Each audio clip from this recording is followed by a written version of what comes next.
get right. Let's get right.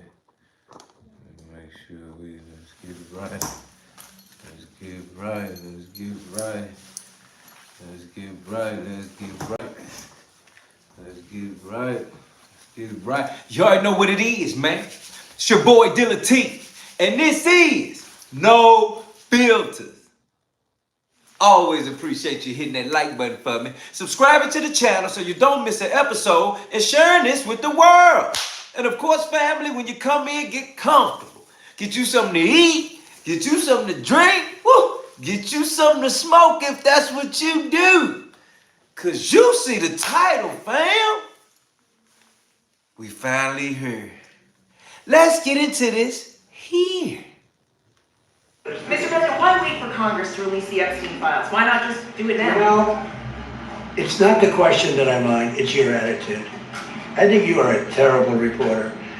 It's the way you ask these questions. You start off with a man who's highly respected, asking him a horrible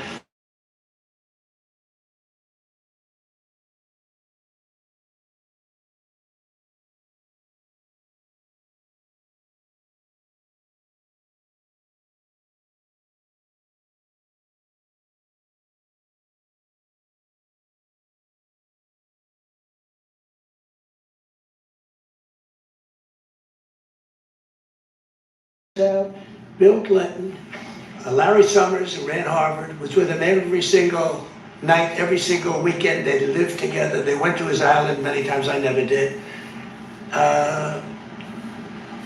Andrew Weissman, I hear. All these guys were friends of his. You don't even talk about those people. You just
She said this was a candid conversation that she was having with Trump officials, but the president did not mince words. I mean, he did not want Republicans to move forward with this effort. Ultimately, in the final hours, he reversed course, just acknowledging the political reality that Republicans were going to vote for this anyway. And so when you think about Congressman Thomas Massie, Congresswoman Marjorie Taylor Greene, Congressman Ro Khanna, a Democrat, who have had very close conversations, close and intimate conversations with so many of these Epstein survivors, many of whom watched this vote for the chamber. They went through extraordinary lengths to be able to get this on the floor.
That they say first that there have been many victims who vocally want these files to be released, including those who spoke at a press conference this morning on Capitol Hill, but also the proponents of this bill say that they have taken painstaking efforts to ensure that the identities of the victims don't come out, information about this case or confidential witnesses and things like that do not come out. But that's been the argument that the Speaker and other Republicans have made against this bill too. But they voted for this bill, Kira, despite the fact that they believe that it's flawed because of the immense pressure that they were under, in part from their constituents and in part from their own colleagues. And Catherine, the Department of Justice has been in possession of these files, we know, for years. But do we really know what we are going to see now, if indeed this makes it all the way to the end of the line here and they're all released?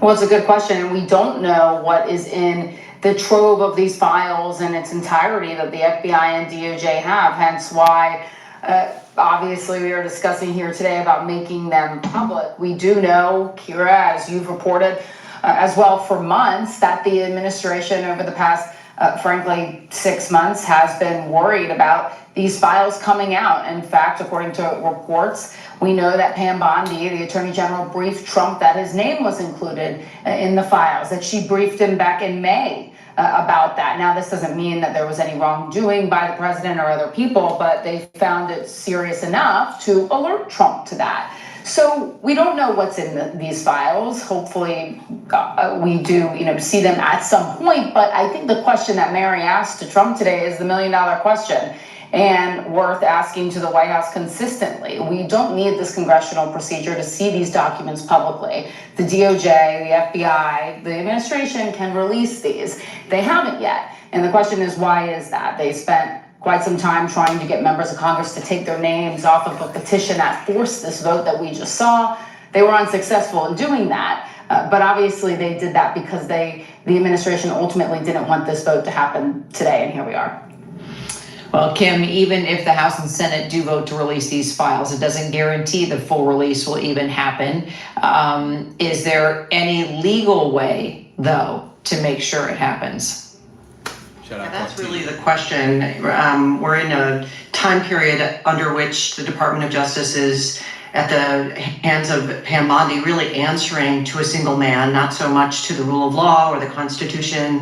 The fact that there's this kind of enmeshment between prosecutors and Donald Trump's interests is really unprecedented. So the question will be, if the Senate does pass this bill and Donald Trump signs it into law, it's not like there's a box sitting in a closet, Kira, with all these files. This means searching the DOJ database, various sources, to see if there's anything responsive to the legislation. And then in addition to that, there will be legal limitations under the grand jury secrecy rules under Rule 6. There will be protections, legal protections for victims, in addition to whatever's in this particular legislation. Congress can lift some of those protections, but lawyers will have to go through all the DOJ and FBI files to decide what actually gets released. And then the question is, will they actually comply with the letter of the law, or more so loyalty to Donald Trump, who obviously doesn't want anything that could be incriminating? And we know he was part of Jeffrey Epstein's inner circle. We know there's already some troubling documents that have been released through Congress that implicate Donald Trump in Jeffrey Epstein's world. I think it's highly unlikely we're going to see coming out of this Justice Department any smoking gun that points any fingers, assuming it theoretically exists, we don't know, of any kind of actual criminal wrongdoing by Donald Trump. So then it would be moving it to the courts to file something to say, listen, the Justice Department has not complied with its obligations under the law, but that's an uphill battle in theory if they don't really know what they don't know. So we'll just have to see. The good news, Kira, is that this demonstrates the United States Congress is working to actually come together and move the legislation, even if it's not consistent with what this president wants.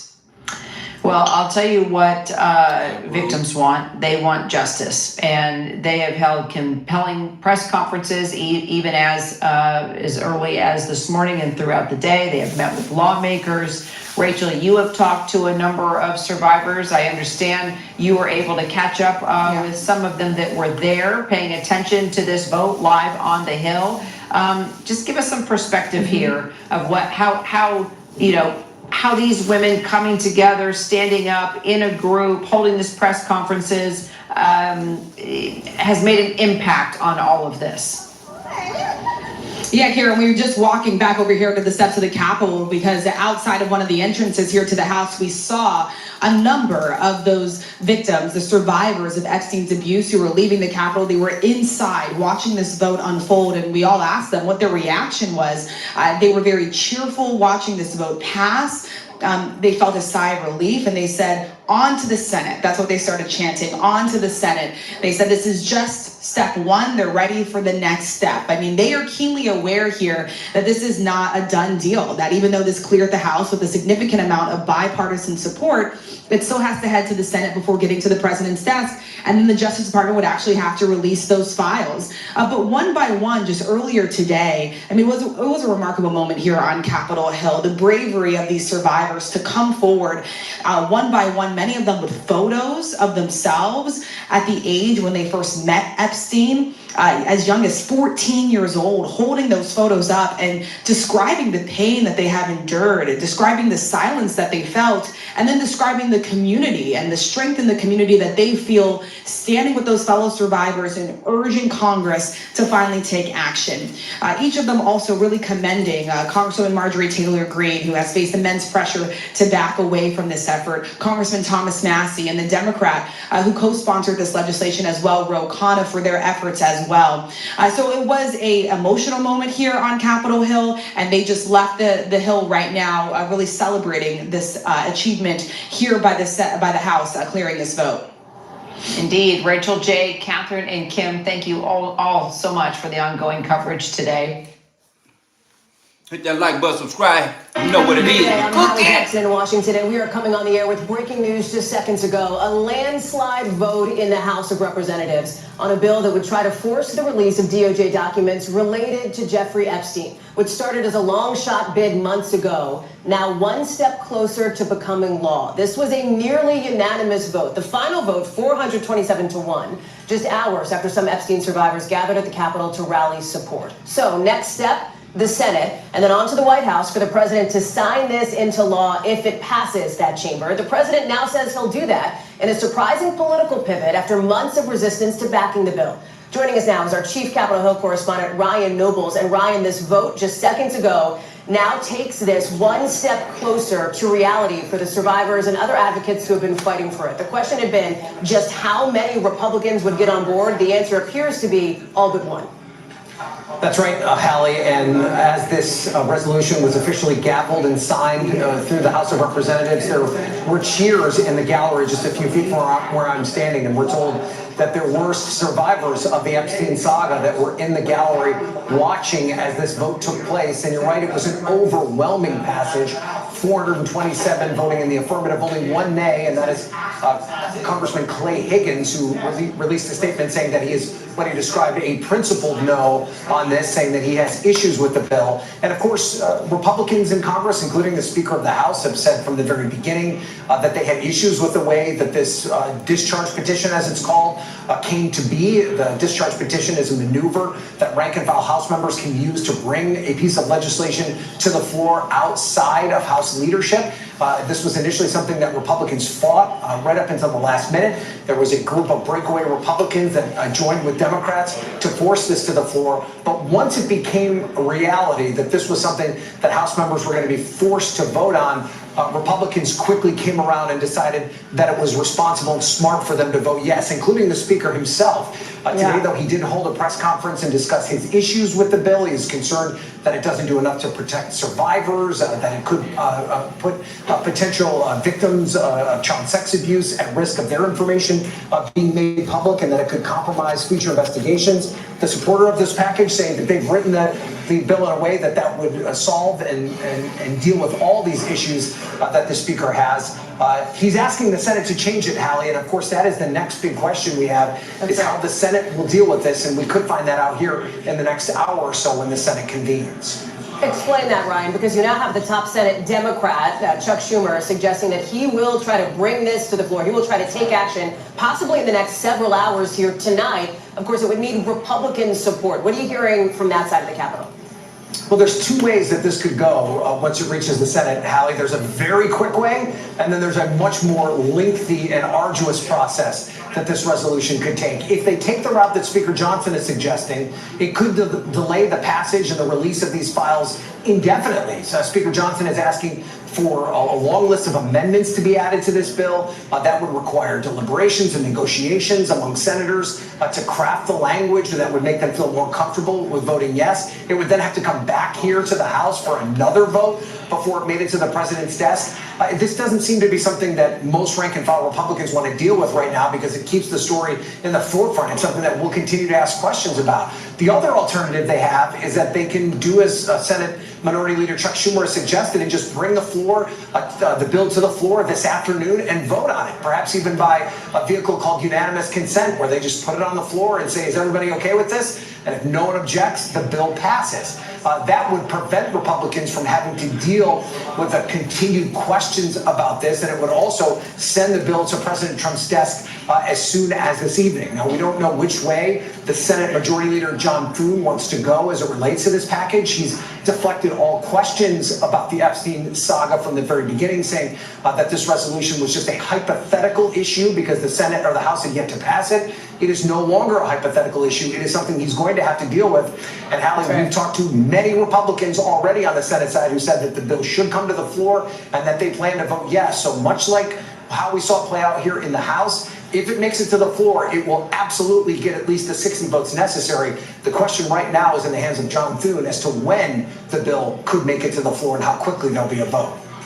Right, I'm going to ask you to stand by for just a moment while we bring in our senior White House correspondent, Garrett Haake. And Garrett, we referenced the president's surprising reversal on this after months of resistance to backing the bill, saying this week that he would green light the GOP to back it, that he would in fact sign it into law. But there's another piece to this too, right, which is some lawmakers suggesting that the president could avoid the Senate vote altogether. He could avoid having Congress manage this by simply directing the DOJ to release the files now himself. He was pressed about this today, right?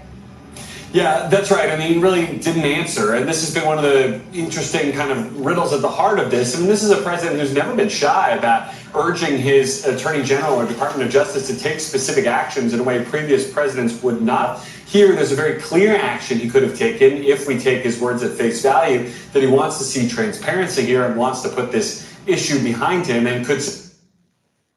Hit that like button right now.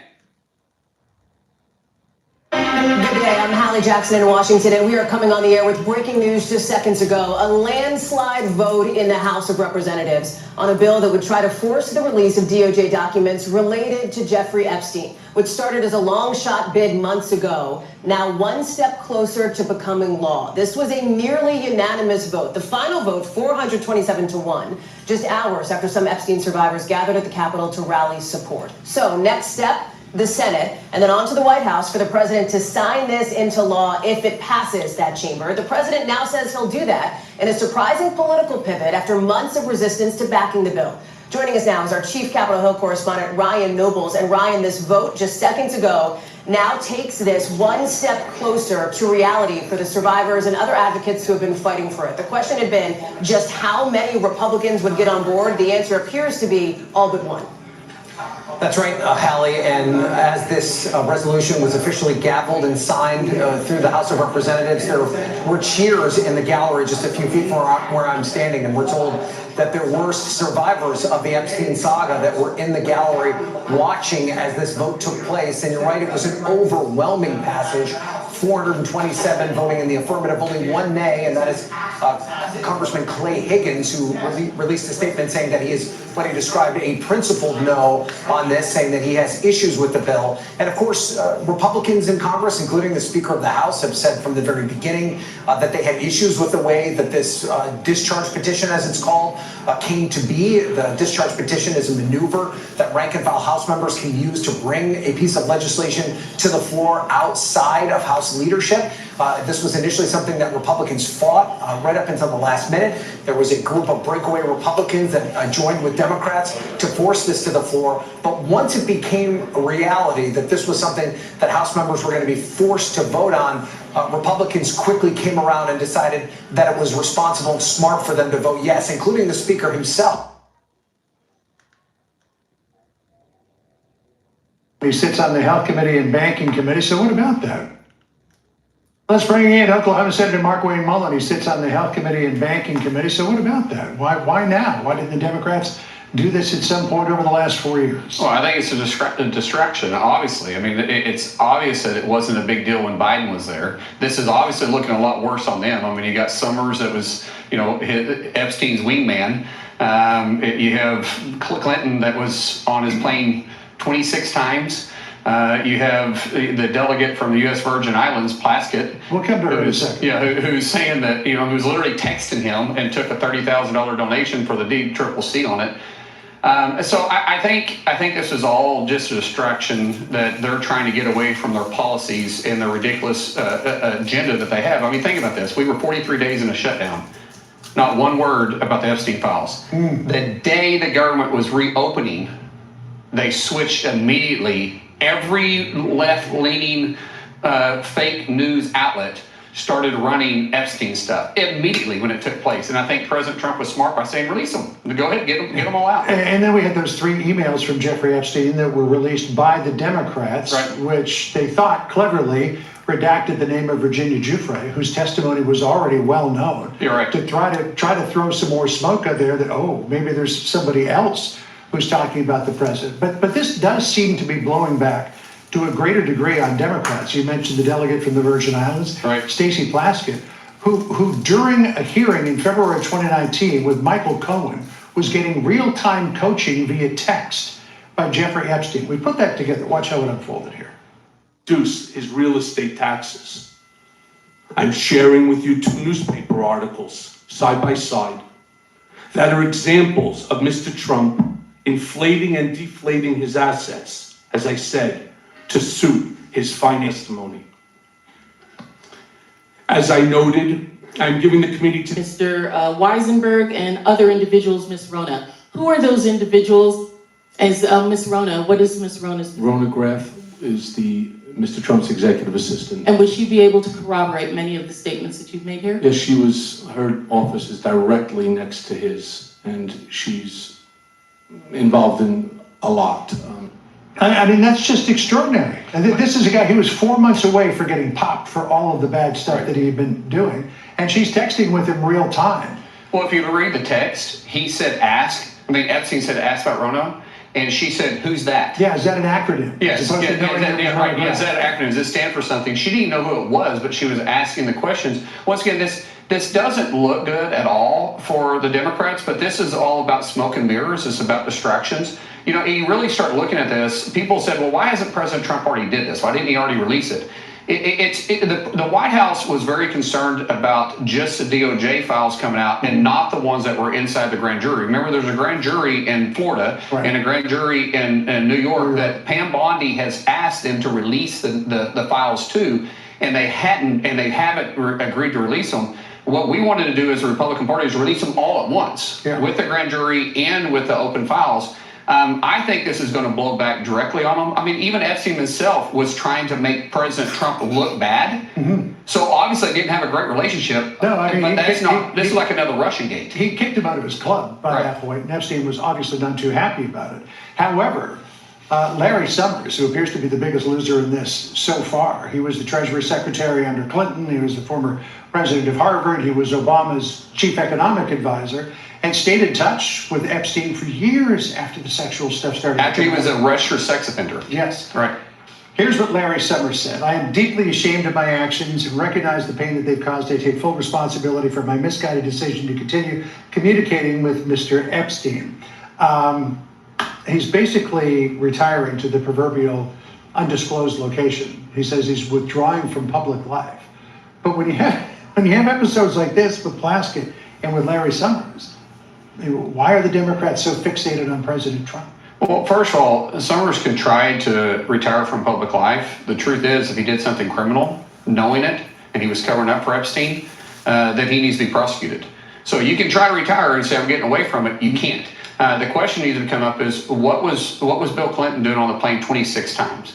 Why did Epstein refer to himself as Summers' wingman? What was the close relationship there? You're not a wingman in a situation like that you don't know what's going on the plane and on the private island. And then for him to be able to go ahead and join this new Russian gate, which is the Epstein gate, I guess you want to call it, this complete hoax that somehow President Trump was involved in, when at the same time it was the Democrats that's drawing this story out and trying to make it a big deal that it's not. I can't wait. I really can't wait until this absolutely blows up in the face of the Democrats once again and shows the hypocrisy that they have. When do you think it goes to a vote before the Senate? What happens? It could come up as quick as this week. The problem is the president or the speaker, Johnson, has made it very clear that he wants to protect some of the identity of the victims. And he's concerned about the House language, so we'll have to come over here. We'll try fixing that because we don't want to, if the victims don't want to be exposed, we don't want to expose them. So we want to make sure that language is tight. We might be able to get that done this week. If not, I'm sure it'll come up right after we get back from Thanksgiving. All right, we'll keep watching it. Thank you, Senator, for being with us. Really appreciate you coming over. Yes, sir. All right, thanks. All right, for more on the Epstein vote today, let's bring in our Fox News contributor, Byron York. Byron, welcome to you. I want to put up a tweet up on the screen or a post you put to X. And you said this: these victims have gone public, given up privacy. They have members of Congress who say they will go to the floor of the House, protected by speech, debate, to name the victims accused of crimes. Associates of Epstein who stayed close to him even after his 2008 criminal conviction are on the run. Look at Lawrence Summers today. Why not name the names and be done with it, you ask? Please do jump in as we continue to cover this vote. By the way, you'll see one nay. We are told that is Clay Higgins, the rep from Louisiana. Go ahead, Byron. Well, there's always somebody. Listen, if you listen to what Democrats are saying, if you listen to what was being said at the victims' news conference today, they want to get the names of the offenders out. These are people who say that these rich and powerful men abused them at some point in the last 30 years at Jeffrey Epstein's houses, and they want the names to come out. Well, obviously, they haven't said the names, and the victims say they don't release the names because they're worried that these rich and powerful men will sue them and try to destroy their lives. And at that point, Representative Marjorie Taylor Greene, who's one of their strong advocates, said, I will go to the floor of the House where I have constitutionally protected speech and I will name the names. And you think, well, there aren't really any privacy issues. After all, these particular victims were in a press conference, so they've gone public. And you wonder why Representative Greene or others who agree with her have not just gone ahead and done it. What do you believe the answer to that question is? Well, they still say that they're afraid of some sort of revenge from the men who were named. Now, as I pointed out, it's not really worked out that well for a lot of them. Jeffrey Epstein, of course, is dead. Prince Andrew is out. Peter Mandelson, top British official, is out, and Larry Summers has kind of gone into hiding. So they're not really fighting back. They're actually running away from this. So I'm not exactly sure why they don't do it, except this puts the onus onto the Trump administration, onto the Justice Department, and if they don't do it exactly like Democrats or Marjorie Taylor Greene or the victims groups think, then of course they can continue to criticize them for, quote, covering up this story. All right, well, the bill is officially passed. You just watched it happen live on the House floor. And now we wait to see what's next. Hey, Sean Hannity here. Hey, click here to subscribe to Fox News YouTube page and catch our hottest interviews and most compelling analysis. You will not get it anywhere else. Could speak on the Democratic side. Massey and Marjorie Taylor.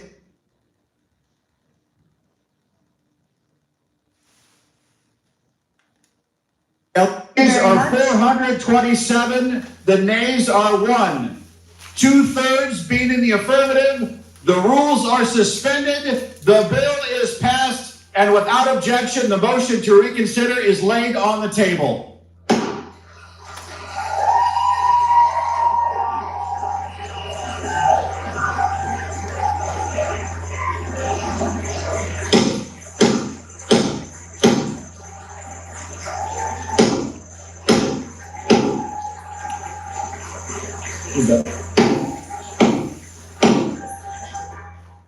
MAGA Mike, 427 to 1. That was the final vote in the House of Representatives to release the Epstein files. MAGA Mike has been in utter terror. He's been panicking in public. He had to pretend that he was voting in favor of the resolution to release the Epstein files, so he can now try to figure out with Donald Trump a way to block it in the Senate. By the way, if you were wondering who was the one person who voted against the release of the Epstein files, it was MAGA Republican Congress member Clay Higgins. But before the vote was taken, 427 to 1, MAGA Mike got up there and spoke, and MAGA Mike was speaking in the House chamber, and he goes, we really have a lot of national security concerns regarding classified information in those files. So we're going to have to work with the Senate after we pass it here, and we're going to have to make some major corrections. Watch MAGA Mike tremble on the floor, highly classified information, before the vote was taken. Here, play this clip. It jeopardizes future federal investigations, and we have national security concerns regarding classified information. We'll put this in the record because we need the legislative record to reflect what is the legislative intent behind this vote. And then MAGA Mike wanted to make it very clear in his opinion on the floor that Donald Trump has absolutely nothing to hide, nothing to hide. Just ignore that MAGA Mike just right before that talked about highly classified information, and that's why he's going to work with the Senate to try to block the resolution. But watch what MAGA Mike says on the floor about Donald Trump. Can you get any more pathetic than this? Here, play this clip. They're using that as a political weapon to try to distract from their failures as a party and to try their best to try to tie President Trump somehow into this wretched scandal. The president had nothing to do with it. He's been very clear, and he has nothing to hide, and that's why he's endorsed the vote today. I suspect this vote will be probably unanimous. But here's the important point that everybody needs to understand. We have been advocates of maximum transparency, but we have also insisted that the victims be carefully protected. The Oversight Committee has been doing extraordinary work, and we've got some of the most vigorous advocates on the Republican and Democrat side on the Oversight Committee. They've been working in earnest to deliver transparency for the American people and to do it in a responsible manner. Now, before that vote was taken, again, 427 to 1 to release the Epstein files, MAGA Mike held a press conference where he was surrounded by other MAGA Republican leaders, and he explained what he was doing. He goes, I'm going to go and move forward with the bill to release the Epstein files, but he goes, I'm going to have to work with the Senate in order to correct everything. There's a lot of defects right here and lots of things that need correction. And he's like, we can't re-victimize the victims. I mean, that's a major issue. We got to protect the victims. The victims were there, MAGA Mike, and they said, release the files this morning. We were covering it live on the Midas Touch Network. And then MAGA Mike's like, and we're going to create new victims. And as sick as this is, he's referring to the wealthy men who are in the files, and MAGA Mike's like calling them victims. Let me just show you what went down on the press conference before the vote. And MAGA Mike's just really giving away how he's going to try to work with the Senate to block the release by saying they need corrections. Here he is talking about we need to correct the resolution. Here, play this clip. We're going to see that and understand it. I'm going to vote to move this forward. I think it could be close to a unanimous vote because everybody here, all the Republicans, want to go on record to show there's maximum transparency, but they also want to know that we're demanding that this stuff get corrected before it is ever moves through the process and is completed. And while MAGA Mike was holding that press conference, in the back of him, there was a graphic which talked about what he says are the defects in the current discharge petition, unless there is an amendment, unless it is changed. In other words, he wants the Senate to put a poison pill in this discharge petition that will effectively kill the bill. It will kill the release of the Epstein files. And one of the things that MAGA Mike has been saying is that it harms the privacy of victims, which we know to be false because we heard from the victims today who said, release the damn files, release the files. And then MAGA Mike also says one of the issues is that it's going to create a new class of victims. And MAGA Mike's referring to all these rich, wealthy men who were implicated or involved or mentioned in the Epstein files. They will now become victims, is essentially the disgusting implication here, and will create new victims. And he goes, we want to avoid creating new victims. Listen to what he says right here. Here, play this clip. Two, the discharge petition could create new victims, okay?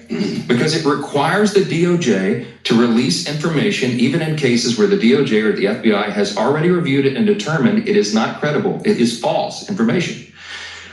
Doing this and requiring this to come out could ruin the reputations of completely innocent people, such as those who may just have known Epstein but knew nothing of it.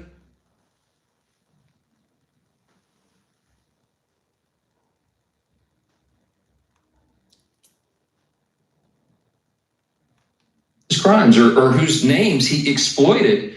Think of this, innocent people whose names he exploited and used to try to get close to his intended victims. Their names may be in these files and they had nothing to do with this. And so by just haphazardly releasing it, you're going to destroy their reputations. Releasing information containing the names of innocent people would subject those innocent people to a guilt by association.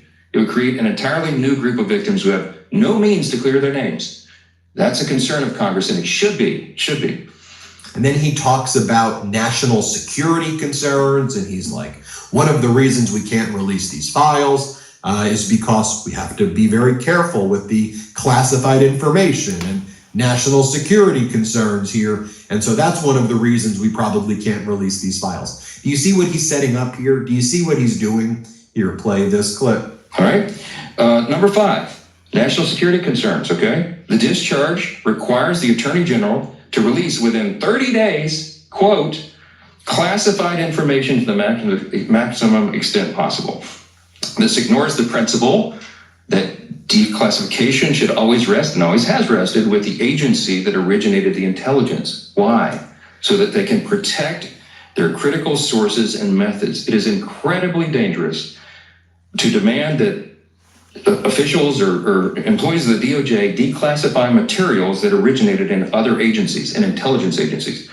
And then MAGA Mike thinks that like everybody's stupid. And he's like, but I do want to know that we, the Republican Party, We put this bill up for unanimous consent, and the Democrats were the ones who objected to the release of the Epstein files. We said, let's do it last week, and we wanted to do it through unanimous consent, and the Democrats said, no, no, no, slow it down. Like, we're not stupid, MAGA Mike. We literally know that you and Donald Trump are the ones, and the Republicans are blocking the release. It wasn't the Democrats. You know, by the way, as the survivors were saying earlier in the day, they were like, stop attacking Democrats and stop making it about yourself. Just release the damn files. Here's where MAGA Mike claims that he put this to the floor for a vote, and Democrats objected. Here, play this clip. Oh, by the way, I'll just tell you, I put the bill on the floor for unanimous consent last Wednesday night. And guess who objected to it? The Democrats, okay? If this is so urgent, and they were so concerned about getting this done and seeing justice be done and all that, they would not have blocked the request, okay? This is about politics. They blocked our unanimous consent motion to expedite their bill and made us waste all this additional time so they could have a show vote today. Republicans are ready to get the job done, to move forward, so we can continue to get on to these important issues of dealing with what the American people demand and deserve for us to deal with. If you're like me, instead of learning to skateboard, you wish you were learning to write code. Instead of scraping through college, you wish you bought Bitcoin at less than a cent or secured a few NVIDIA shares before they boomed. We might be the FOMO generation, but don't miss out on protecting your future.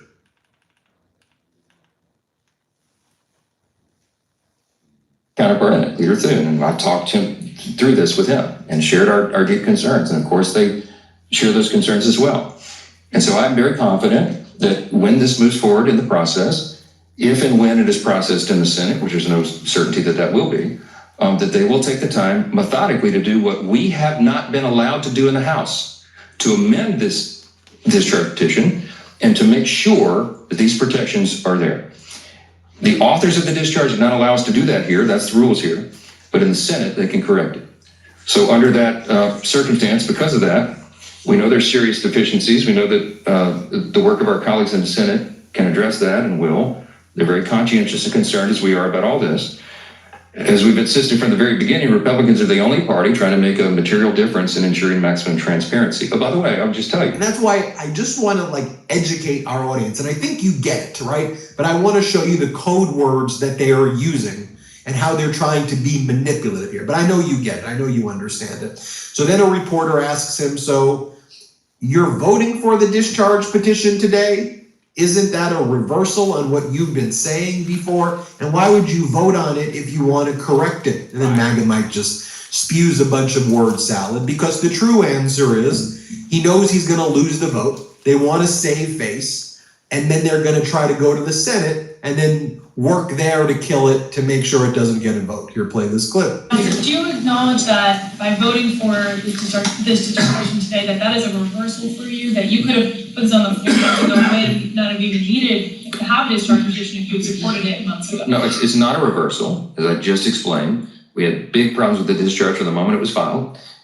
We talked with the authors. There was lots of people that went and pleaded with them to fix it so that everybody could be together, because we've been for maximum transparency. But again, there's a reason you have rules and processes here to ensure that this is not done haphazardly. And do they really think that we, the American people, are just going to forget about it and go, okay, all right, Senate, go and change it, go and correct it? There's nothing to be corrected. It just says release the files and redact the names of the survivors. That's it. Redact the name. That's it. That's all it is. But MAGA Mike Johnson wants to let everybody know, but he's super serious here. Donald Trump has nothing to do with any of this. He wanted to make that clear as he wrapped up this bizarre presser. Here, play this clip. Trying to somehow tie President Trump to the scandal. President Trump has nothing to do with it. He has said himself he has nothing to hide. And that's clearly what they've been trying to do. They're trying to attack President Trump. This is what they've done. They weaponized the justice system over the last several years to go after him, and this is their latest attempt.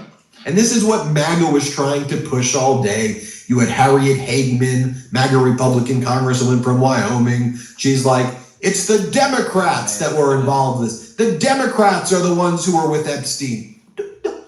First off, what are you talking about? Second of all, just release the files. Release them.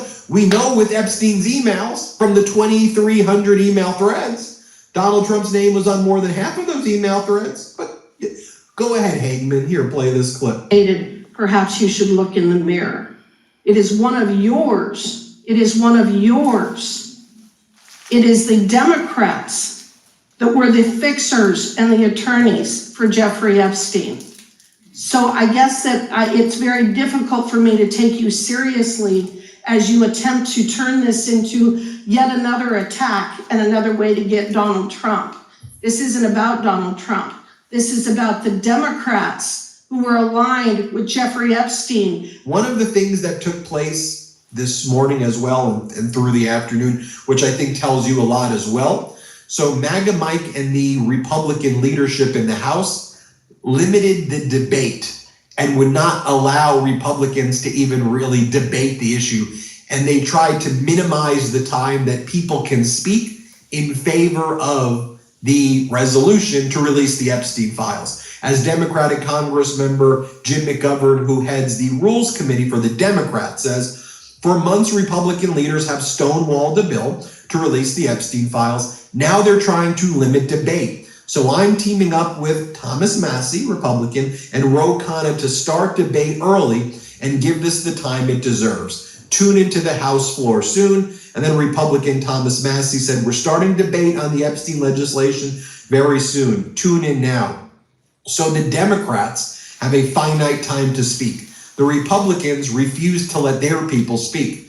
So the Democrats lent their time to Thomas Massie and Marjorie Taylor Greene so they could speak on the Democratic side.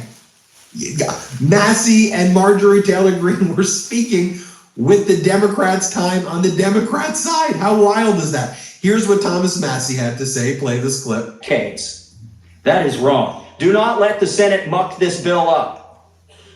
And if you're a party to that in the Senate, you are part of this cover-up that we are trying to expose. I am sorry if one of your billionaire donors is going to get embarrassed because he went to Rape Island. That is what they have coming. In fact, they need to be on the other side of bars, a lot of them. Some of them will be embarrassed, but some of them need to go to prison, and the survivors know that. So how will we know if this bill has been successful? We will know when there are men, rich men in handcuffs being perp walked to the jail.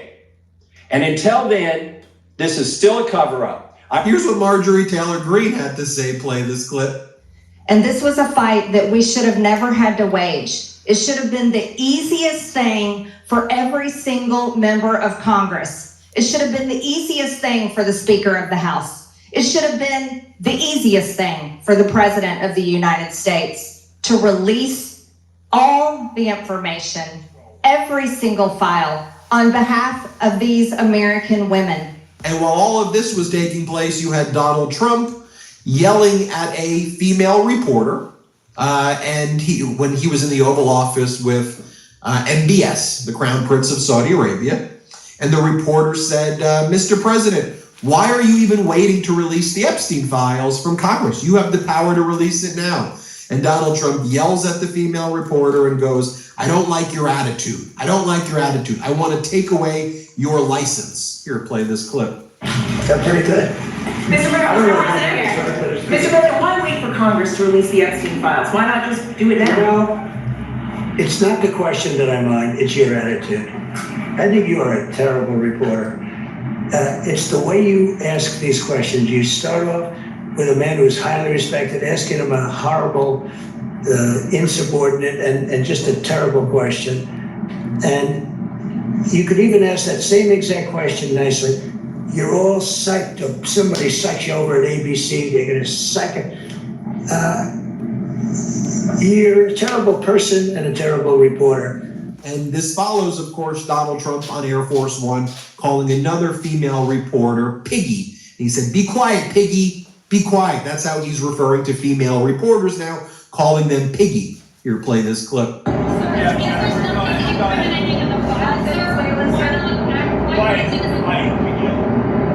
There you have have it, folks. Let me know what you think. Hit subscribe. Let's get to 6 million together. Thank you so much for watching. Love this video? Support independent media and unlock exclusive content, ad-free videos, and custom emojis by becoming a paid member of our YouTube channel today. You can also gift memberships to others. Let's keep growing together.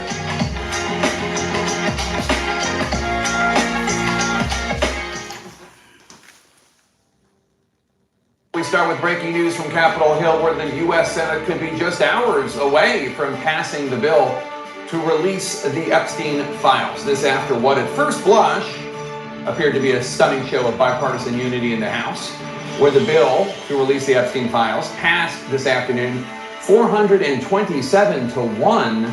Now, we should note that this astounding margin only came to be after every House Democrat and 4 House Republicans united to make it clear this bill would be voted on and would pass. Once that happened, then everyone else in the House and President Trump ran up to the front of the parade as if they had been there the whole time.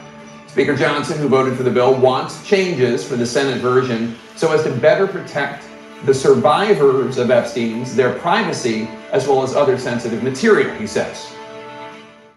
There's an easy way to amend the legislation to make sure that we don't do permanent damage to the justice system, and I'm going to insist upon that. If there's no changes to the bill, will you urge the president to veto it on his desk?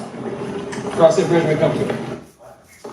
Now, Senate Majority Leader John Thune says it's not likely that changes will happen, and we should note the legislation as it stands clearly says, quote, the Attorney General may withhold or redact personally identifiable information of victims or victims' personal and medical files, unquote, and any material that depicts injury, physical abuse, death, or child sexual abuse, or would jeopardize an active investigation or national security. President Trump says he would sign the legislation, although as commander-in-chief, there are legal paths for him to compel the Justice Department to release the files without the Congress getting involved at all. He could do so right this second. President Trump today attacking an ABC News reporter for asking the simple question why he wasn't pursuing that avenue. You're a terrible person and a terrible reporter. As far as the Epstein files is, I have nothing to do with Jeffrey Epstein. I threw him out of my club many years ago because I thought he was a sick pervert. But I guess I've turned out to be right. In point of fact, that reporter is a nice person and a good reporter. The president threatened ABC's broadcast license moments later, and over the weekend, when a Bloomberg reporter, also a woman, asked him about the subject, he said, "Quiet, piggy." Why such a short temper on this topic, Mr. President? Today, a group of the survivors of Epstein's abuse and trafficking, accompanied by lawmakers and the late family of the late Virginia Giuffre, another abuse survivor, took to Capitol Hill to remind leaders what this is all about: justice for the victims. And several demanded more from President Trump. To the President of the United States of America, who is not here today, I want to send a clear message to you. I do understand that your position has changed on the Epstein files, and I'm grateful that you have pledged to sign this bill. I can't help to be skeptical of what the agenda is. Show some class, show some real leadership, show that you actually care about the people other than yourself. I voted for you, but your behavior on this issue has been a national embarrassment. Wow. Joining us now, Spencer Coogan. He's one of the attorneys for survivors of Epstein's abuse and trafficking. Thank you for joining us. How are your clients and other survivors feeling now that this bill has passed the House almost unanimously? Well, thank you for having me on, Jake. They're thankful and hopeful, but you've got to remember, we're talking about literally hundreds of survivors. I represented 9 of them, including victim number 1, who was the first young girl that went forward to police here in Palm Beach, Florida. And they're not ubiquitous, right? Some of them are fighting as hard as the victims you see in DC. Others want to just forget that their lives ever coincided with Jeffrey Epstein whatsoever. But the ones that are fighting for the release want the full information to be released immediately. And as you pointed out in the broadcast just now, President Trump has said time and again that he could declassify information at the stroke of a pen. In fact, I think he was quoted as saying, just by thinking of it, he could release classified information. So release it all today. Speaker Johnson has expressed concerns about whether this legislation does enough to protect the privacy of the victims, especially those he just referred to who have not come forward. Do you share his concern? The legislation allows the Attorney General to redact their names and any identifiable characteristics, but do you think that needs to be solidified? No, I think it's a false issue. It's a false issue that he's raising at this point because the law does protect my clients and other survivors that wish to remain anonymous because of the childhood sexual nature of these allegations. Again, some of the victims have been brave enough to come forward and show their faces and give their names. Others have chosen that they would like to still remain anonymous. And this law provides for that. And that's why this law should be passed, should be signed, and we should see this information immediately. We heard several of the survivors today in their remarks, including people who voted for President Trump, calling him out, asking him to show stronger leadership on the issue, questioning his motives in some occasions. What have you been hearing from them about their frustrations with President Trump and his administration? Well, it's frustration. I said today that this is a double U-turn, right? During the president's campaign, he promised that he would get to the bottom of this and release information. And a lot of my clients, along with a lot of other United States citizens, voted for him because of that. He then got into office and apparently was shown what's in the files and changed his mind, or he was briefed on it by the Attorney General. There's no reason why he should have changed his mind. This information needs to be released. And now when he realized that he was about to lose the fight in Congress and it was going to be passed with an overwhelming majority, he then changed his mind again and said, go ahead and release them. So let's see the documents. We want to see them now. An interesting contradiction in a way. President Trump ordered the Attorney General, Pam Bondi, to investigate a number of Democrats named in Epstein's emails that were released by the Oversight Committee, including former President Clinton, former Treasury Secretary Larry Summers, investor Reid Hoffman, et cetera, et cetera. But according to Pam Bondi, just a few months ago, the Justice Department had already done an exhaustive review of the Epstein material, and there was no one left to prosecute. As this write-up in the National Review puts it, the Justice Department is in the business of investigating crime, not of conducting political opposition research. It would be a federal crime to have conspired with Epstein in a sex trafficking ring, but Deputy Attorney General Todd Blanche and FBI Director Kash Patel have already said, after a scorched earth review of the government's vast array of Epstein files, that there is no evidence of that, unquote. How do you view this? Well, it's interesting, and I think that this is a dangerous point that the president has raised now, because as Representative Massey has pointed out in a number of press conferences, that if there's an open investigation, the Department of Justice can keep certain investigation materials confidential. So there may be an ulterior motive to what the president is doing here so that he can keep additional materials away from the American public by saying that there's still an open investigation.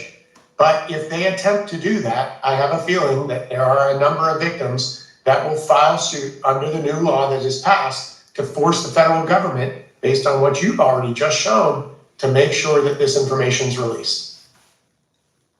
Woo, hit that like button, subscribe. After the House passed a bill to force the release of the Epstein files, Donald Trump showed us he is more panicked than ever before, than at any other point in his presidency, with two insane posts. The first, of course, about the Jeffrey Epstein files.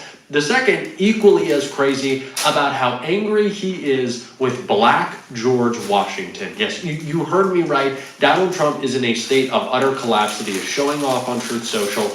We are going to get into it all and what it means for the Epstein files. But before we do, if I could quickly ask you to leave a like on this video, and if you haven't already, and you enjoy our channel, to hit that subscribe button, because it goes a long way in supporting our work. Now, before we get into these posts from Donald Trump, I think it is important we address what he and Republicans are trying to do today, and that is rewrite the history of the Epstein files and their attack on Democratic efforts for transparency. And someone who has been calling that out is Jamie Raskin in this clip right here. I'll take the opportunity of the Speaker's presence to respond to some of the things that he said. In the very presence of the victims and the survivors who come to join us today, the Speaker said that now would be a time we should be working on urgent legislative work.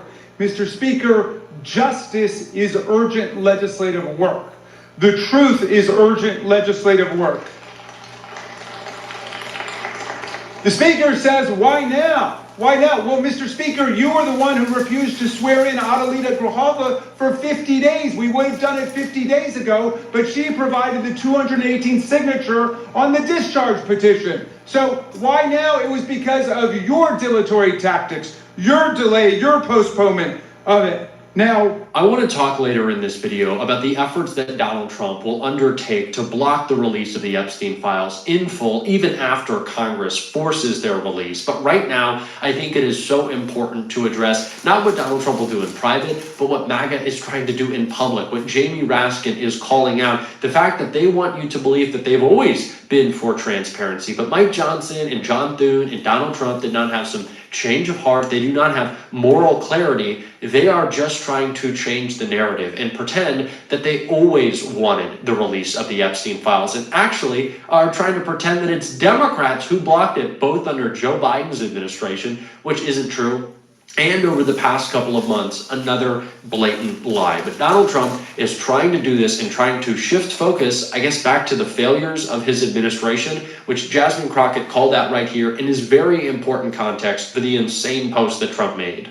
Foods. So listen, if you can have this honest conversation about Epstein now, let's just go ahead with this lame duck president and be honest about everything that the American people care about.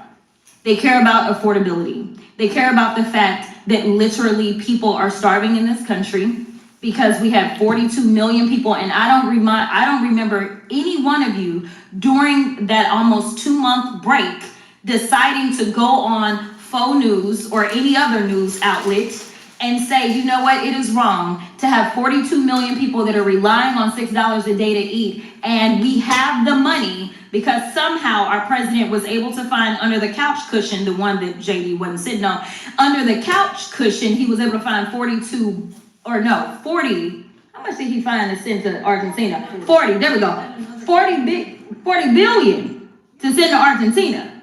But those emergency funds, he couldn't find them emergency funds so that Americans could eat. So listen, if y'all are gonna be honest and talk about Epstein right now, let's be honest about everything that is causing y'all to lose real bad. Did y'all see the election results on November 4th? It didn't go very well. So let's just start having honest conversations so that hopefully some of y'all in some of these tight seats, maybe y'all can get reelected and we can just work together. Ms. Crockett. The gentlelady, you who want both of y'all? Y'all want some? I do not think there is a more important issue that we could be talking about right now than Epstein. I think this is the most important thing for Democrats to be talking about, because as Ro Khanna has termed it, there is an Epstein class in this country. And Donald Trump and every member of his administration and every Republican in Congress is certainly part of it. These are people willing to sell us out to their rich, powerful, well-connected buddies so that they can benefit. They don't think the rules apply to them. They're happy to take jets from Qatar. They are happy to insider trade. They are happy to cut your health care, gut the services that keep Americans alive and fed and healthy for billionaire tax cuts. So soon, next year, maybe there can be trillionaire tax cuts. They will sell us down the river as they protect their white-collar criminal friends. That is what they always have done. That is what they will continue to do unless we push back. And the Epstein files release is an important step in doing so, in changing the political alignment in this country to understand that billionaires are the problem and that we will not engage in these ridiculous culture war issues that the right tries to force upon us. We are waking up to that, and it terrifies Donald Trump, which is why he made one Epstein post and one culture war post. The first of Trump's 2 Truth Social posts reads, investment in AI is helping to make the U.S. economy the hottest in the world, but over-regulation by the states is threatening to undermine this growth engine. Some states are even trying to embed DEI ideology into AI models, producing woke AI. Remember Black George Washington? We must have one federal standard instead of a patchwork of 50 state regulatory regimes. We can do this in a way that protects children and prevents censorship. Trump then followed that up with a post about Epstein, writing, "I don't care when the Senate passes the House bill, whether tonight or at some other point in the near future. I just don't want Republicans to take their eyes off of all the victories that we've had, including the great big beautiful bill, maybe Bubba, closed borders, no men and women's sports or transgender for everyone, ending DEI, stopping Biden's record-setting inflation, the big tax cuts." Donald Trump, of course, continued saying that he's invested trillions of dollars in the country and that we are the hottest in the world, and even delivering a huge defeat to Democrats on the shutdown, Make America Great Again. Okay, first on the Black George Washington AI slop message that Donald Trump put out. What happened to states' rights? Are you guys not doing that anymore? When it means regulating women's bodies, you're happy to, but when it means regulating AI and preventing Mark Zuckerberg and Sam Altman and Jeff Bezos and Elon Musk from making billions more dollars in a detrimental fashion to Americans and the environment, then it's fine. Okay, I can't even. But the Epstein post. Trump is furious. Trump is panicked, and Trump, again, is trying to rewrite history. He wants to pretend like he was on board with this, that he doesn't care, that he just wants to move on, because that's what Republicans will now say. They will now say that the Epstein files have been released, whatever, couple of documents that Donald Trump puts out there. It's probably going to be a lot of stuff about Bill Clinton, but Donald Trump will release a few documents. Remember the folders that he gave to the MAGA influencers? It'll probably be that. And then he'll say, well, Republicans, we released the Epstein files. Now we want to talk about what matters. And Democrats are getting hung up on that. They're so focused on it for political reasons. They don't care. We released the files. That is what they'll say. We need to pay attention to the pivot that is happening from the right, because we need to be able to identify it and point out that it is bullshit. I will never rest until all of these files are released. And I do not think all of these files will be released under Donald Trump's administration. But I do believe that Donald Trump wants you to think that when Democrats take over the House and take over the Senate, God willing, in 2026, that when we win the midterms, when it is a blowout, and by the way, Texas's new maps, they're gonzo. A federal court has struck them down. Of course, they'll go up to the Supreme Court. We'll see what happens there. But Donald Trump is on pace to an even more brutal midterm loss. But when this happens, they will pretend that any investigation, any hearings that we hold about Epstein, that they're futile, that they're nonsensical, that they're a distraction from actually getting stuff done. That is not the case. Not only because Donald Trump won't have released the full Epstein files, but because, as I've said, throughout the entirety of this scandal, and we've been talking about it for a long time. We were talking about this last year, by the way. A lot of independent media was. What is not in those files, to me, could be more damaging than what is. That is why I want everyone in this administration subpoenaed. Trump, I need him under oath. Pam Bondi under oath. Kash Patel under oath. Todd Blanche under oath. Of course I want Ghislaine Maxwell.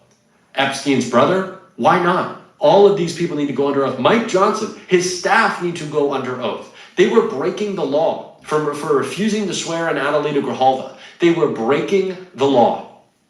All of them. I want all of them held accountable. That is not a futile undertaking. That is not unimportant. That is important. Donald Trump wants you to move on because he knows that nothing will change if you do. It is more important than ever, that we continue to talk about the files, that we continue to talk about what they've hidden, what they've scrubbed, what they don't want us to see. I promise you, we are not going to let up. We cannot let up, because if we do, they win. If we take them at their word, which why the fuck would we, they win. And we cannot do that. But that was not the only thing Donald Trump posted about. Of course, he was posting about AI as well. And AOC, because it's largely been progressives on top of this, it just ripped apart all of this AI bubble bullshit that you need to know about. That is coming for tens of millions, if not hundreds of millions of jobs around the world, but specifically in America. What AOC said was so perfect, you got to check it out. That they have not yet proven. Just this morning, the Wall Street Journal reported a significant drop in the US stock market with the headline, AI bubble fears hit stocks. Now, this also contrasts with what we've been hearing from the Trump administration, that the economy in general is thriving. And he's been saying that the economy is booming, but it's only 7 tech companies that are booming: Microsoft, Google, Amazon, and Meta. And they're driving this growth in just one sector, AI. So the entire US economy growth can be tracked down to 7 companies and their AI growth specifically. At least 40% of economic growth this year is attributed to these companies alone, and 80% of stock gains this year came from AI companies. But people are justifying these levels of investment because of the promises that the CEOs make that there will be a return on that investment. So for a company like OpenAI, their value is based on the expectation that they're going to figure out how to make a profit out of it. And they haven't. And so generating this increased human dependency that can be mined, because it's not subject to HIPAA, is that correct, Dr. King? Right, it's not subject. It's not subject to HIPAA. So people's deepest fears, secrets, emotional content, relationships can all be mined for this empty promise that we're getting from these companies to turn a profit. And the reason I bring all of this up is because the exposure of this industry and this investment, I fear, has reached broad levels potentially of the American economy. When we're talking about 40% of stock growth in the United States being attributed to these companies in the AI sector alone, and that sector has not turned a profit, we're talking about a massive economic bubble.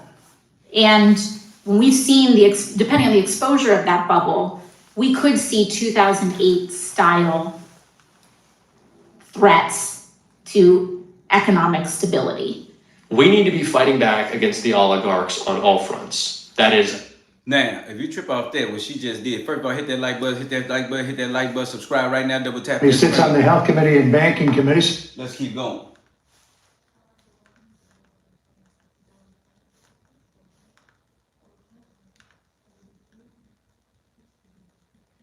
Epstein files.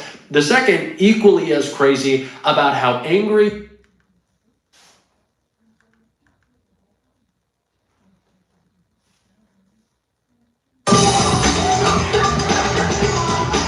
Donald Trump is the few after of the 90s. In the 1990s, Donald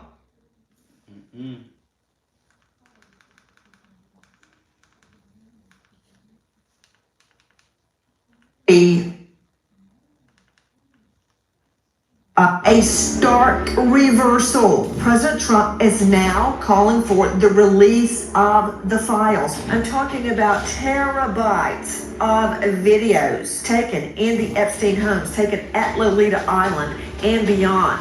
We need it all. Breaking news tonight, bombshell, the Epstein files to be released. Finally, is it justice or just another smoke screen?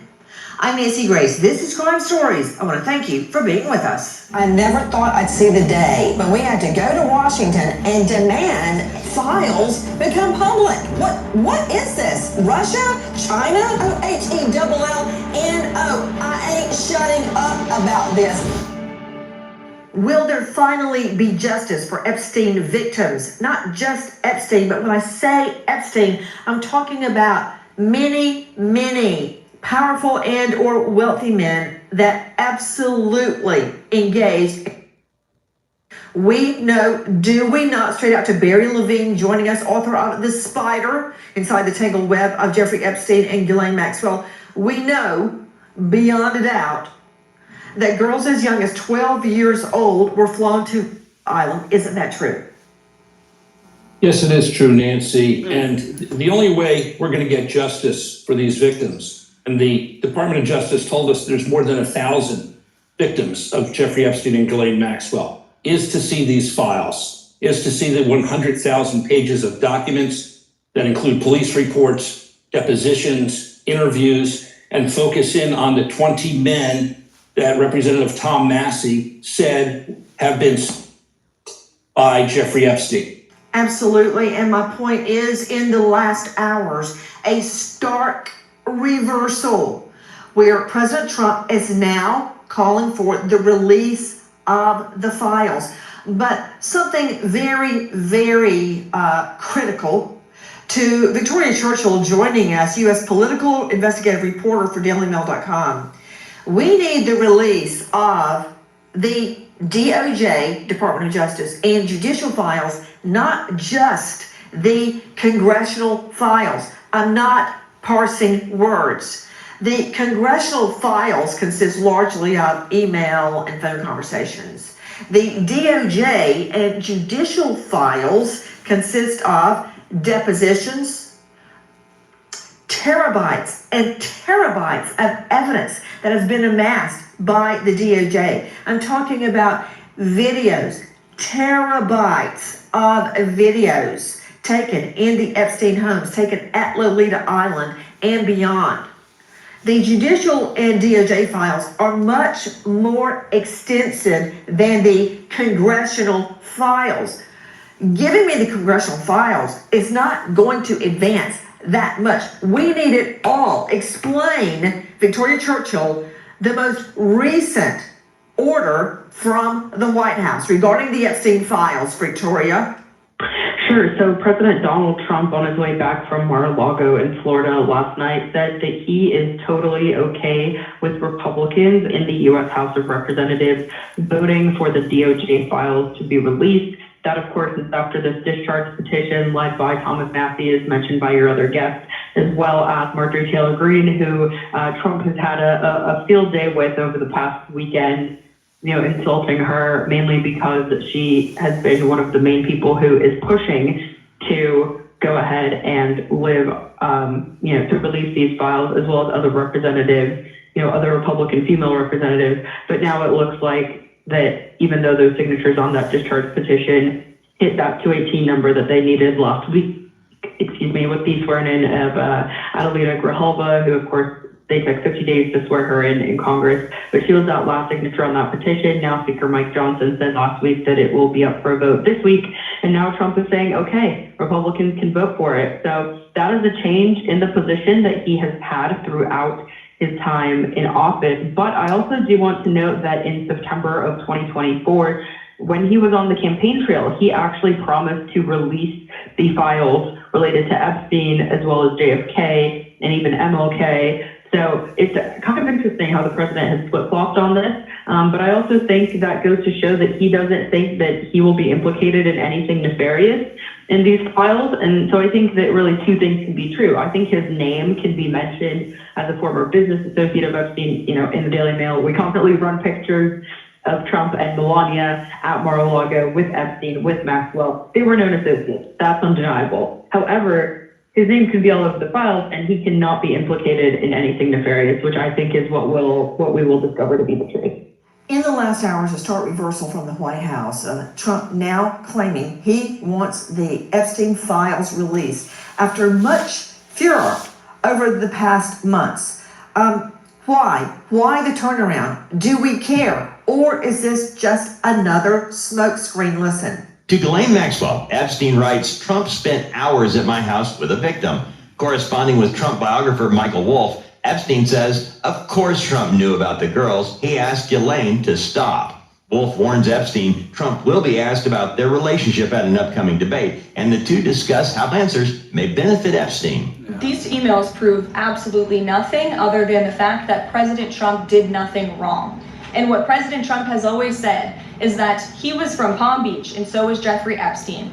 Jeffrey Epstein was a member at Mar-a-Lago until President Trump kicked him out because Jeffrey Epstein was he was a creep. What we are hearing is just more political mumbo-jumbo. For instance, it's time to move on from the Democrat hoax perpetrated by the radical left lunatics. But nobody cares about politics on this. This is about crime victims that were as children. Listen. For so many years, it felt like Epstein's criminal behavior was an open secret. Not only did many others participate in the abuse, it is clear that many were aware of his interest in girls and very young women and chose to look the other way because it benefited them to do so. They wanted access to his circle and his money. Their choice to align with his power left those of us who had been harmed by this man and his associates feeling very isolated. That's from Representative Thomas Massey on X. Is this real? We are now learning in the last hours the White House has done an abrupt U-turn demanding the release of the Epstein files. But so far, we have been stonewalled, one smokescreen after the next, being led to believe we're finding the truth, only to find out it's all BS. For instance, in the last days, the House Oversight Committee releases 20,000 documents. They were nothing. Listen. The House Oversight Committee releases 20,000 documents subpoenaed from Epstein's estate on the heels of a smaller release implying President Trump knew about Epstein's abuse. The documents include thousands of emails with high-profile contacts, financial and property records, excerpts from James Patterson's Filthy Rich, and records of Epstein's fixers' desperate attempts to improve his public image. Joining me now, Lynn Shaw. She is the founder and director of Lynn's Warriors, dedicated to ending exploitation and human trafficking. If this is just another ruse, I think there's going to be an insurrection. Oh, absolutely. Coming straight from the Warriors, leading the charge. Because let's call this what this is, Nancy. I see this as kicking the can down the road. That's what's happening. Take that as you may. We do have something we are urging starting today, 6 a.m. this morning. Every member of Congress, it's called the Epstein Files Transparency Act. And I'll tell you why we're doing this. Even though we want, more from the Justice Department, that's where it is right now. We will not be silenced about any of this. We're going to keep up the pressure. We're going to keep showing up in front of Congress. We're going to keep talking about it because these women aren't numbered in 1,000 plus. That's what we know about. And all of the women in videos I keep seeing, we know all of those women, and they bravely are coming forward to speak on behalf of those who cannot speak. And all of them have trauma in their own lives. And there's a wonderful video we put out today from our colleagues at World Without Exploitation. And everybody should see it because these are women who have come forward who say, hold up a picture. I am 12. This is me when I met Jeffrey Epstein. I am 14. This is me when I met Jeffrey Epstein. And it's a whole slew of women. So let me tell you, more of this kicking the can down the road. We are not having it. We're going to keep the pressure up. As a matter of fact, let's take a look at Lynn Shaw's video. I was 14 years old. I was 16 years old. I was 16. 17, 14 years old. What? This is me. This was me. This is me. When I met Jeffrey Epstein. This is me when I met Jeffrey Epstein. It's time to bring the secrets out of the shadows. It's time to shine a light into the darkness. Dr. Bethany Marshall joining us, psychoanalyst from the California jurisdiction, author and star on Peacock. You can find her at drbethanymarshall.com. Dr. Bethany, the victims have been through so much. You and I have dealt with victims our whole lives, essentially, since we got into me, the legal business, you, the psychoanalyst business. Dr. Bethany, after living through what they've lived through as children, after waiting all these years, now they hear from the White House, release the files for what, the second or third time? If this is another smokescreen, Shout out to Joe and with it's the all $9.99 BS. super chat. Shout out to the support. I'm just a trial lawyer, So give me the Bethany, 6-7. You but better know I what would that is, conjecture that fam. will cause irreparable damage for the president to say, release the files, and then it not happen again. And Nancy, it causes irreparable damage because it's part of the same offending pattern. The victims in all of their interviews are saying that once they were on the island as minors, after they were that Epstein would stalk them and would offer them jobs at, like, say, a modeling agency or with a media mogul, or to give them a singing contract or something like that. The same offending pattern as P. Diddy. He would just get ahead of the story by offering them goodies, offering to promote their career. Now, isn't that the same thing that politicians are doing with the public? They're just getting ahead of the story. They're offering us something. They're saying, look, children, we are going to release all these files and you're going to learn so much. Joining me now, a PR guru, Rob Sheeter, you know him well, author of a brand new hit book on Amazon. It started with a whisper. Rob, very often a cover-up ends up being worse than the actual crime, right? The cover-up intensifies the crime. In this case, I don't know, other than murder, what could be worse than, but trying to suppress that evidence is even more wrongdoing heaped on top. Now, I want you to hear something, Rob Sheeter, and you're gonna have to take it with a box, not a pinch, a box of salt. But listen to this. Hit that like button, double tap that screen, subscribe right now. We done.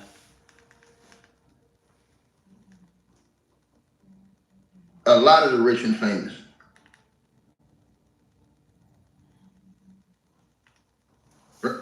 in the building. If you guys have not subscribed, make sure y'all do subscribe to the channel. Let's get this video over 1,000 likes, and y'all share the video. Y'all make sure y'all share the video as y'all come on in. So basically, today, the U.S. House of Representatives passed the Epstein Files Transparency Act in a resounding bipartisan vote of 427 to 1. Now, the bill mandates that the Department of Justice release all the remaining federal files related to the late sex trafficker, Jeffrey Epstein. Now, including investigative documents, intelligence reports, and records on his network of associates, right? Now, this includes declassifying materials that have been withheld, citing national security or privacy concerns, with the Department of Justice required to react within 90 days of enactment. Now, the legislation aims to promote transparency for victims and the public, building on previously unsealed court documents from Epstein's cases, right? Now, the vote occurred after months delays orchestrated by Republican leadership, including House Speaker Mike Johnson, who has stalled the bill to avoid a floor debate. Now, a discharge petition signed by a simple majority of House members forced a vote by bypassing committee approval. Now, 5 representatives did not vote, but the near unanimous support spanned party lines, with Democrats and most Republicans uniting behind that measure. The lone no came from Republican Clay Higgins, who cited risk to victims' privacy, arguing the bill lacked provisions for redactions of sensitive information like names, addresses, or medical details of innocent third parties and protected witnesses. Even Speaker Johnson, who warned about these privacy issues in a floor speech, ultimately voted yes. The bill now advances the Republican-controlled Senate, where Majority Leader John Thune has not yet confirmed a timeline for a vote. If passed there, it would head to President Donald Trump's desk for signature. Observers expect swift Senate approval, given the bipartisan momentum, though some GOP senators have echoed privacy concerns. So basically, now it says that. So basically, get here. Hit that like button, double tap that screen, subscribe right now to the family. You in here with your boy Dealatofficial and my family. Let me explain something to you real fast.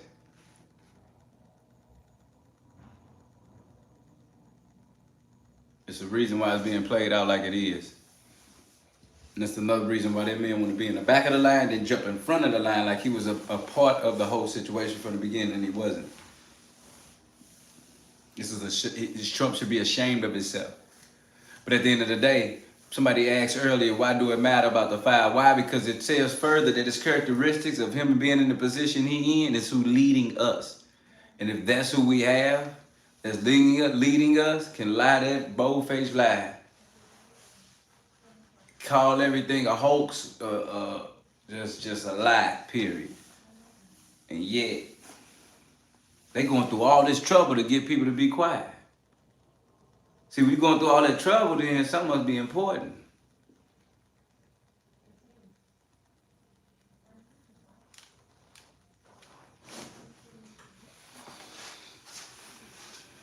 So that way I gotta walk up, talk up, speak up at this point right now. We will be all in here. We will have our notepads. We will be ready to write down each and every name.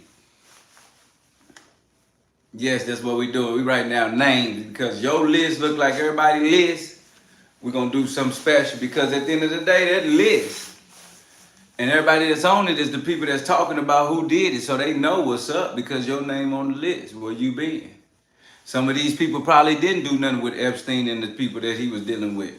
They could have just been innocent bystanders. But even if they innocent bystanders, see, that's what the dude was talking about earlier when he was on the phone talking about, when he was on the thing talking about, oh man, people might get exposed and they're going to be innocent bystanders and people really going to go through it. And I'm like, boy, what you think all of them little girls went through? You better shut it up in here. What you think they went through talking about what you talking about?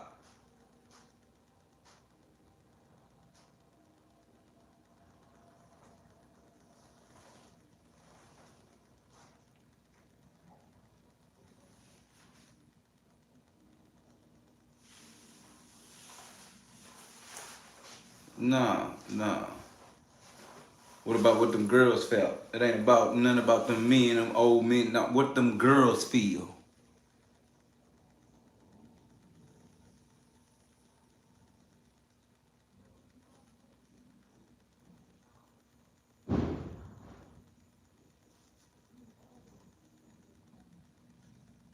I need y'all to really take it serious. Because at this point, the next thing that's gonna come out,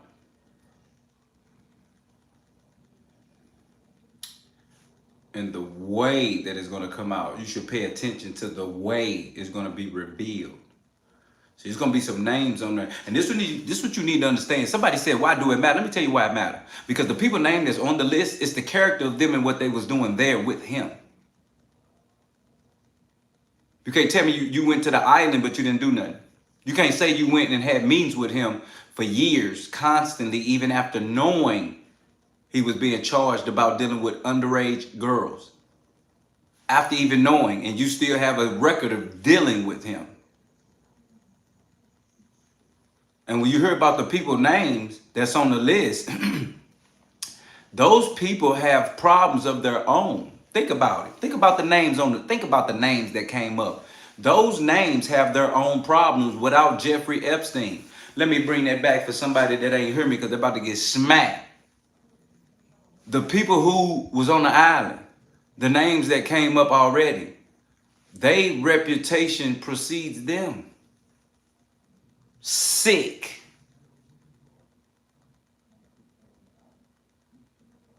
So it ain't about you was at Epstein Island, so that means you was clowning. No. It's about, we know they clowning. They going to Epstein Island too? See, that's how you got to look at that. The people that's already in trouble, the people that's already been saying something about, the people that name who always came up. You got to say, oh yeah, they like that. So they went over there too. Yeah, it ain't about like, oh my God, you went to Epstein Island? So that means you crazy and you sick in the head. No. Them folk was already crazy and sick in their head before they got invited. Then when they pulled up, yeah. What?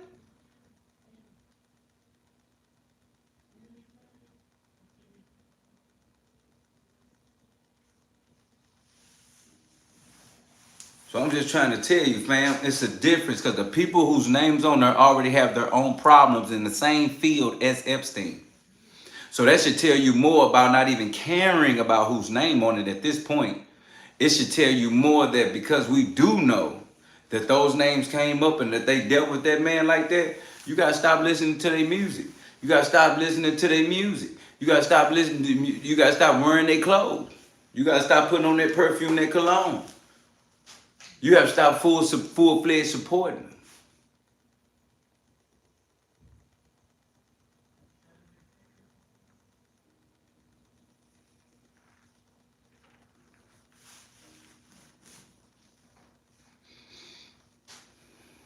So you'll be identified for the fact that you're still supporting these people.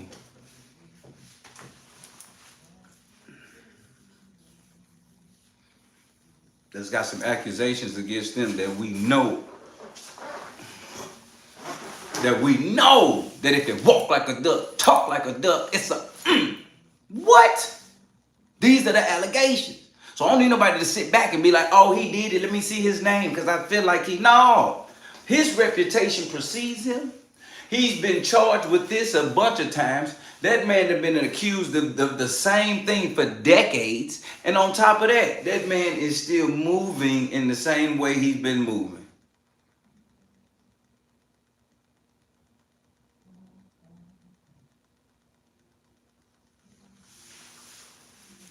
That says it all for me right there. You understand?